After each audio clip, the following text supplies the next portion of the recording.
Hey, Annie here. This is my cat Ginsburg. He wanted to be in the video. Yes. Well, he did for a minute, but now he doesn't. Anyhow, I'm back doing another poem. This is a new one, so if you have any comments or suggestions for it, please leave them, and also hit the subscribe button if you are so inclined. This is called Biopsy.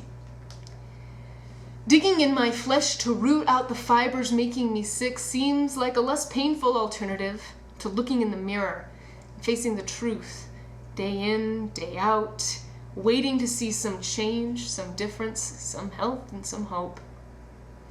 The scars on my skin reflect action, remind me of purpose, and serve as a handwritten testimonial to the fact that I am not always a bright bubble of buoyant smiles floating serenely in orbit around everyone else's problems, beliefs, thoughts, and declarations. They anchor me to the hidden deep beneath the wide blue ocean of my eyes, which do not shine like a cerulean sea, but mirror the soft brown dirt and green sod my soul was planted in 27 years ago.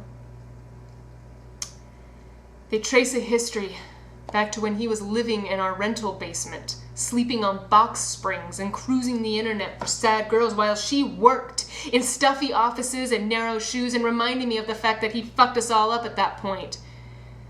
They lead me back to sitting in the dimly lit television room in the early hours of the morning, waiting for someone to talk to about the adolescent ramblings that made me abandon the one thing they said made them so happy and so proud.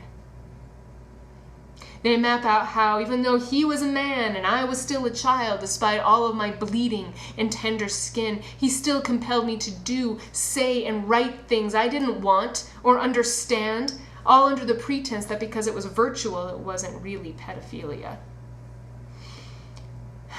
They draw up pictures of staying in on Saturday night after Saturday night, eating fast food tacos and writing pages of typed history notes to a soundtrack of canceled PBS while the rest of them cavorted, danced, and drove along the sidewalks beneath the lamplight. They compose songs of when I could no longer handle all the guilt and accusations, cover-ups, and negations we batted back and forth like so many tennis balls until I finally swallowed all of them up to make the shit stop. They were there to quell the urge when I sat in my third-floor apartment night after night, wondering when I would feel a body against mine. They were there, like faded words on the antique pages of my grandfather's monstrous Bible resting on top of my cinnamon bookshelf, whose testaments cannot prophesy like I can, that I am here, in all my barefaced beauty, and all my flabby-thighed gorgeousness, and all my queer-eyed loveliness, and all my acne-scarred elegance, and all my self-shaming grace, and all my solitary comeliness, and all my breathing, and all my thinking, and in all my believing, and in all my being, the woman they told me I shouldn't be.